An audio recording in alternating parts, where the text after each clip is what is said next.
Truly my pleasure to introduce our guest this morning, guest speaker and musician and songwriter, Greg Tamblyn, NCW. No credentials whatsoever.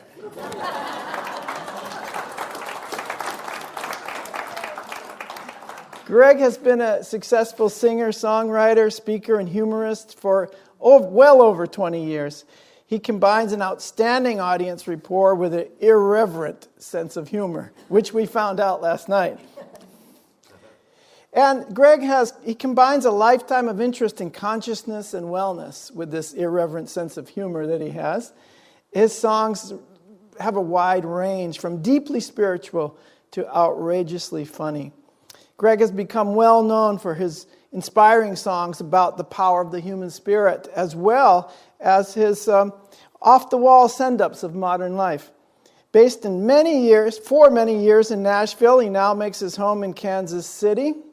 And one of my favorite Charles Fillmore quotes came from his website. Charles Fillmore said, "You will have more people in your churches when you have more laughter in them." So, ladies and gentlemen, my friends, give Greg Tamblyn a warm Cape Cod welcome.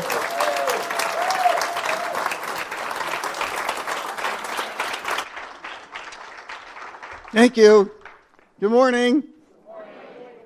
I can't tell you how much fun this is. Last night, this morning, be here with Cape Cod's own answer to Bob Dylan.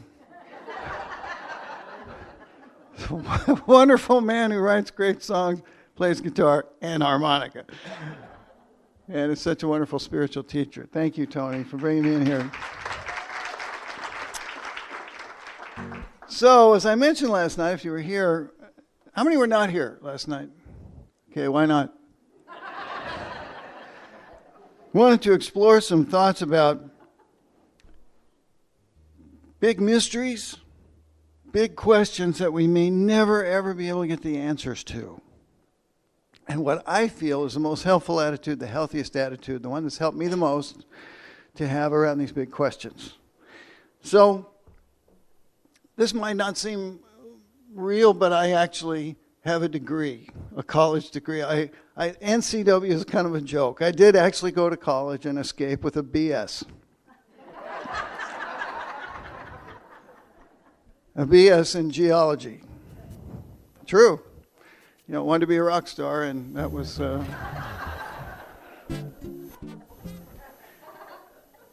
I'm actually fascinated by geology. I'm fascinated by the big questions, the big mysteries that geology tries to solve.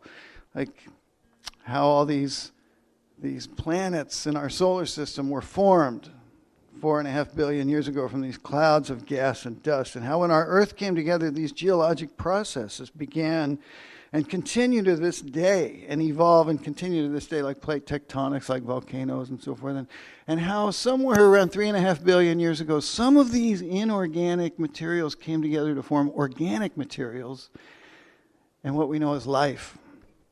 How that started, it's still a huge mystery. We don't know how that happened.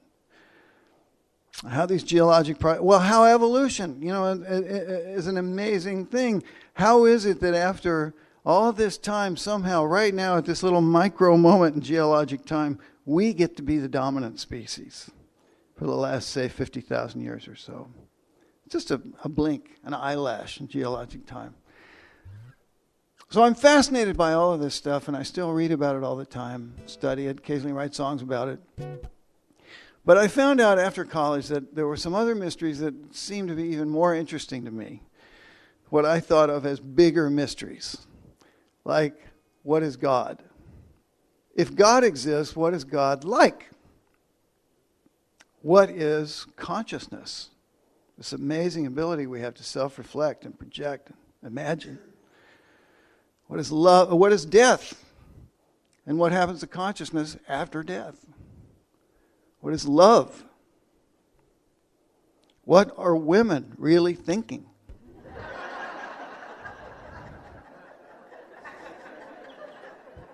Big mysteries. So I thought we could have some fun with some of those today. And the place to start really for me is God, because that is the big mystery. If you accept the idea that there is a God, could be a God, then the question is, okay, well, what is God like? Well, a lot of people have tried to tell us. You've noticed, down through the centuries, the ages, people thought they knew and tried to tell us what God is really like. But what's interesting to me as an observer is that my own concept of God has changed over time. What I think about God now is radically different than what I thought 30 years ago. Anybody relate to that? Yeah, which is fascinating to me because I don't think God's changed much in 30 years. So I felt like, well, there's a song idea. And because I'm a science guy, we're going to bring in some physics to the last verse of this song. There's a new theory you might have heard of called string theory. I won't go into what that is, but you've probably heard that term. So when we get to the part of the song about strings, you'll know it's physics, right? So this is called A Brief History of God, or G-string theory.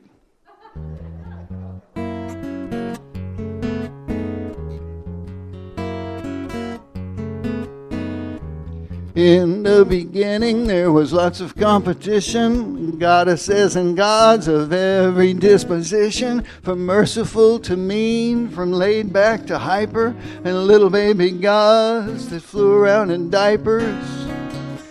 Animals, pranksters, destroyers, creators, flute players, lute players, nymphs and satyrs. So many gods it was hard to keep them sorted. God had multiple personality disorder. Well, keeping track of all these gods was no fun. So finally, some people said, let's cut it down to one. But the one God was angry, always finding fault. There was banishment and floods and pillars of salt. Well, why? Was God traumatized at an early age by standing too close to the Big Bang? Was it nature or nurture or Satan's little goblins? God had anger, management problems.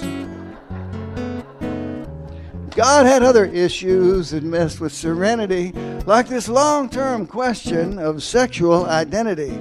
The feminine divine or the male autonomous. God was so confused. Am I androgynous? And then on top of that, what was challenging the most was trying to figure out what the heck's the Holy Ghost. And God needed time off and checked into a clinic. And poor old God was becoming schizophrenic. While in for treatment, God sent some folks to teach us, like Krishna, Buddha, Mohammed, Jesus. On some things they agree, on other things they don't. And if you choose the wrong one, some say your soul is toast. Now everybody's praying by all these different rules. Muslims 5 times a day, Buddhists quite a few, Hindus, Jews, and Christians whenever there's a need, and Unitarians would rather plant a tree.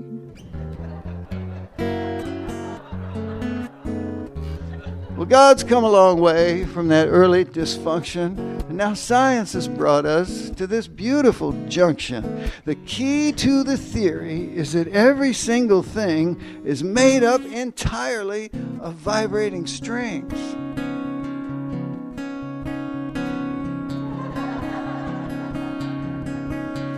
Well, this is what musicians have known all along. The universe is really one big song. And there you have it, friends. That's the story so far. We're all just musical strings in God's big guitar.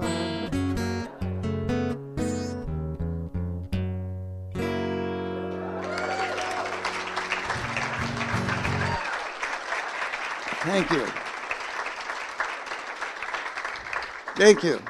It's a happy thought, isn't it? We're always vibrating. We never stop. So, the trick is to stay in tune. So a lot of people have told us down through time that God is love. We like that answer. We heard songs about it this morning. What feels better than love? God is love. Some scientists, however, will tell you that love is simply an evolutionary adaptation for the survival of the species. Personally, I think it's a lot more than that, but that is one opinion. Now, What's fascinating to me is the actual word love that we use for so many different kinds of experiences. You know, they talk about how the Eskimos have so many kinds of snow, 25 words for different kinds of snow or something. But we use this word love for this wide variety of experiences and emotions. I made a little list here: motherly love, brotherly love, divine love, earthly love, unrequited love, unconditional love, fated love, jaded love, jealous love, physical love, mystical love, devotional love, puppy love, as we've heard this morning, perfect love, love of chocolate chip cookies, and the big mystery, romantic love, which I confess is still indecipherable. I mean, I'm still amazed at how we have so much chemistry and attraction and an instant sort of connection with one person, and none at all with somebody else who, you know, is equally attractive. I just find that fascinating.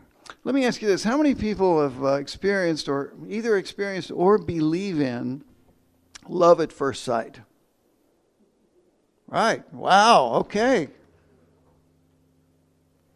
It's happened to me a lot.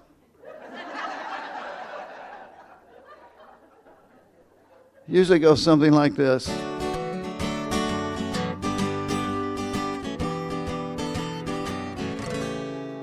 A man is riding on a train. He's heading south, it starts to rain. He sings a soft and sad refrain. He thinks he'll never love again. On the other track, a train is heading north through the rain. A woman looks out her window pane. Her life has been a lonely game. The two trains pass, they're moving fast. Faces flicker past. For half a beat, their two eyes meet. And instantly they both can see that they were meant to be. Yes, it happened just like that. It hit them like a thunderclap. Somehow they had seen the answer to their dreams passing on the other track. So at the next stop he gets off. A love like that must not be lost. He takes the next train heading north. He does not know she's done the same. So they pass again. For half a beat, their two eyes meet. But something's changed, it's not the same. Now they can see they were not meant to be. Well, she knew someday it would have to end. She wonders if they'll still be friends. All the plans he made all begin to fade as she disappears around the bend. He will never be the same. Deep in his heart she will remain.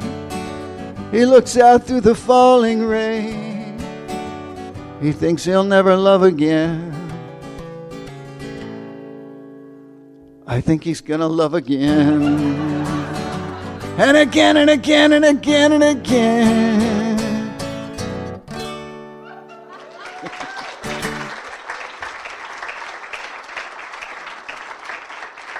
All right. Maybe you've had a love like that. Brief. As I said last night, Linda Berry, the writer, cartoonist, says that love is an exploding cigar we willingly smoke. John Bradshaw says that falling in love is a high-octane endocrine hormone cocktail. And he's right.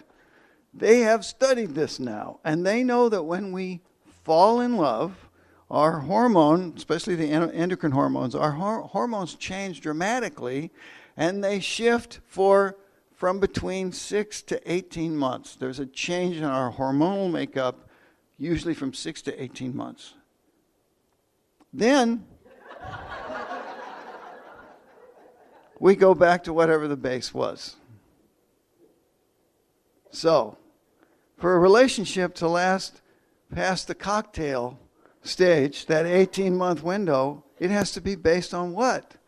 Something more than that. Something bigger, something deeper, something more profound, maybe even something sacred. Right? So I feel like we should at least do what the Greeks did. We should at least have two words for love.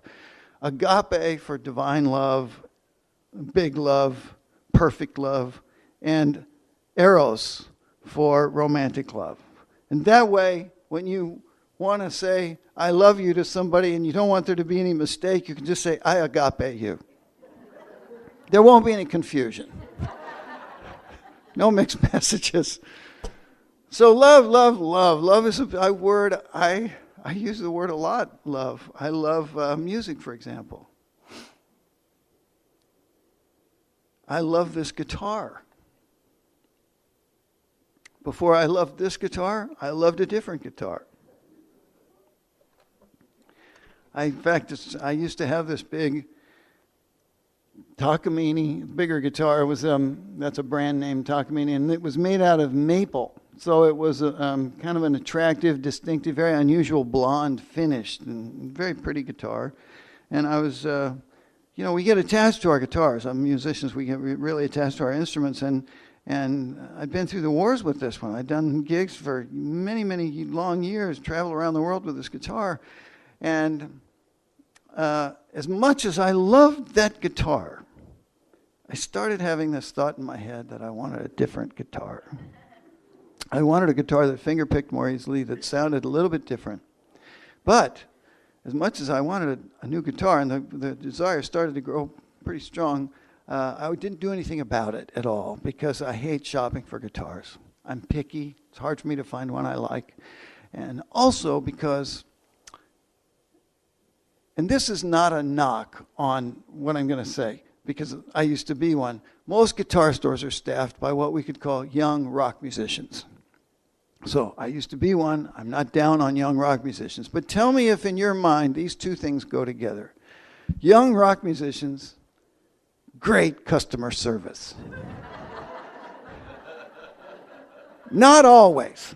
Not always. So I'm putting it off. I'm not doing anything about it until fate intervenes in the Honolulu airport in the form of this woman I will affectionately call Attila the gate agent. And to this day, I do not know what Attila's problem was. I don't know what was going on with her, but she saw me walking up to the gate counter with my guitar over my shoulder. And it's a soft case. We call it a gig bag. It fits overhead in the plane or hangs up in the closet.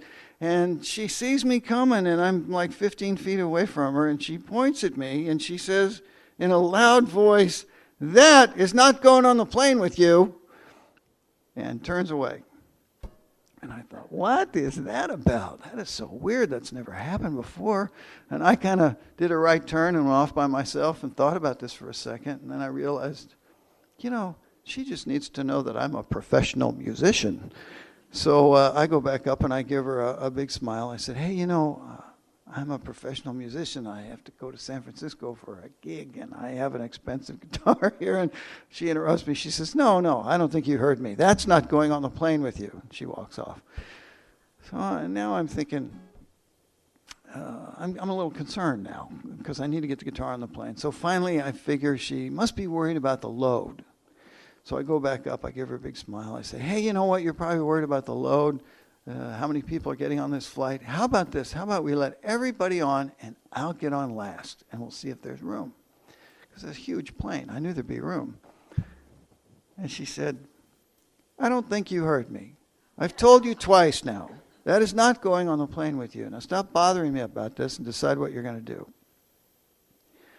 Well, now people are boarding and I'm really desperate, so I just resort to begging. I go back up to her and I just start pleading. Can we please just try? Can we talk to a flight attendant? Can we just see? Can we just look at the closet? Can we do something? And she says, just a cold stone wall. And she just says, no. She says, you have two choices. You can check it. You can leave it here, but that's it. Decide what you're going to do. I said, okay, well, here it is. I'm going to give it to you. Please tell the guys in baggage to be careful with it because it's in this case. It could get hurt. And she doesn't say anything. Off she goes. So I get on the plane. It turns out I'm sitting in the front row of coach.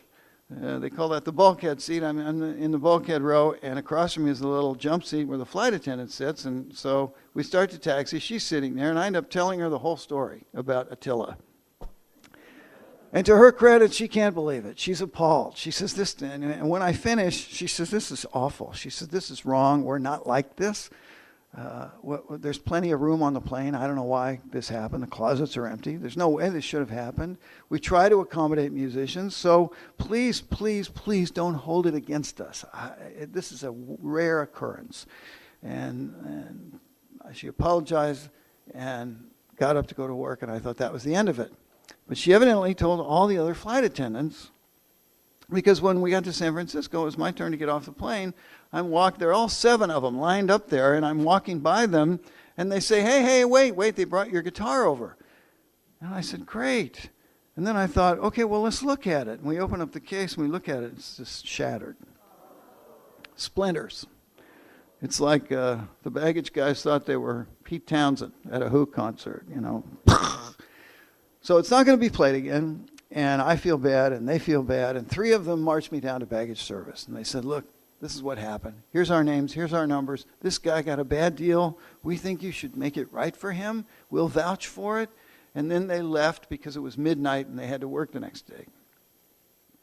So here I am. It's midnight. I'm in the bowels of the San Francisco airport. There's nobody around anywhere except this girl across the counter who looks about 12.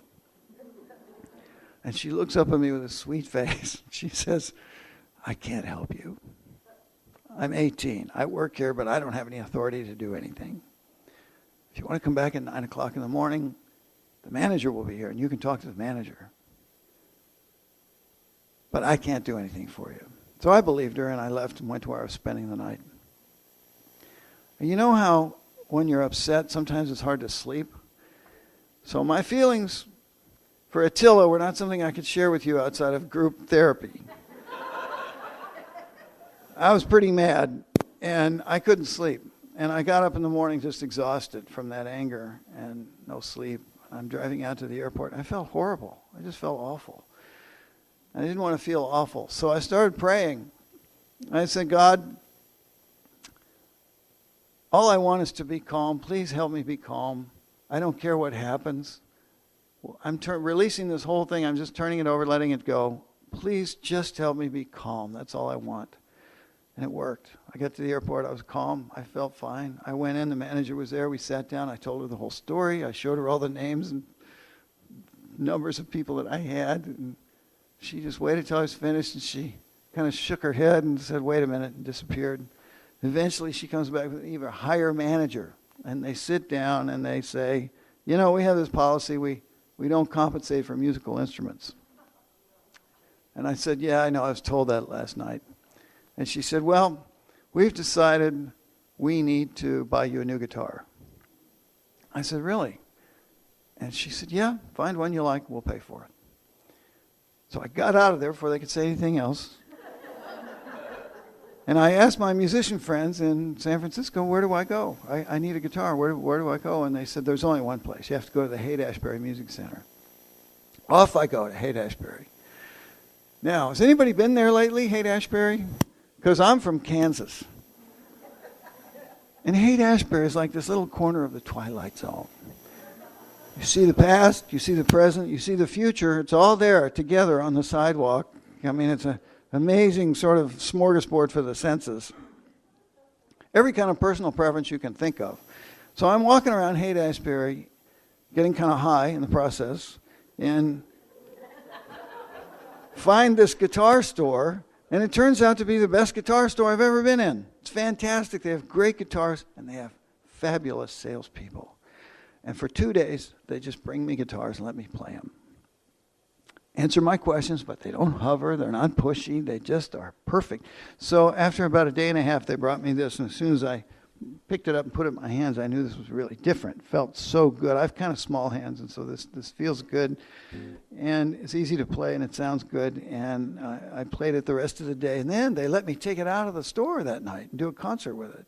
So that's when I knew this was my new guitar. Well, I love this guitar so much that I haven't missed the old one for 10 seconds. Never thought about it. This is a way better guitar. $600 more expensive than my old guitar. Totally paid for by the airline. And the thing is, I owe it all to Attila, the gate agent.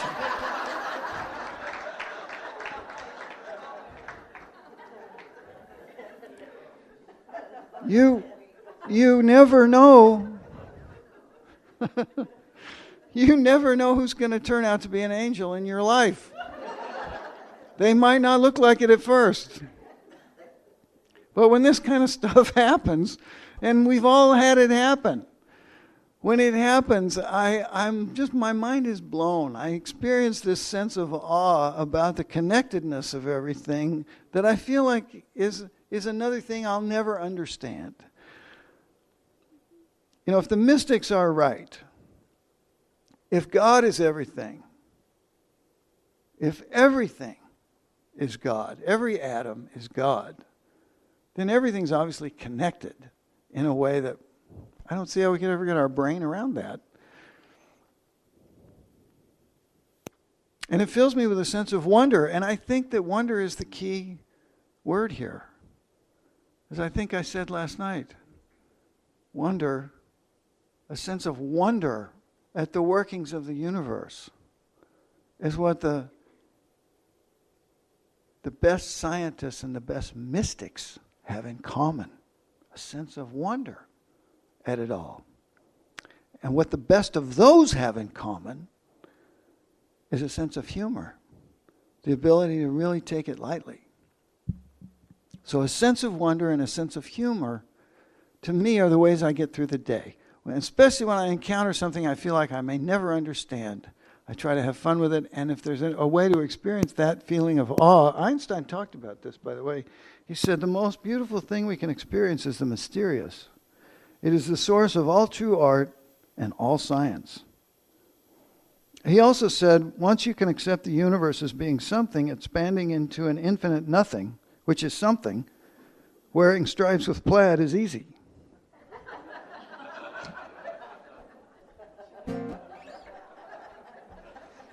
You know, Einstein, for a really, really brilliant guy, he was pretty funny. He was able to really take things kind of lightly. So I feel like a sense of wonder and a sense of humor are the two best ways to handle these big questions and these big mysteries, at least for me. There's a German theologian I like, Karl Rahner, who says there are two kinds of people in the world. People who need certainty and people who seek understanding. And I would just suggest to you that it's better to be a seeker of understanding. Because when you're sure you're right, you're stuck with what you already know. Does that make sense? When you're sure you're right, the learning stops. You have been watching the message from our Sunday celebration service here at Unity on Cape Cod, providing a positive path for spiritual living. Please join us every Sunday morning at 10 a.m. at 147 Walton Ave, Hyannis, Mass. And visit us online at www.unityoncapecod.org.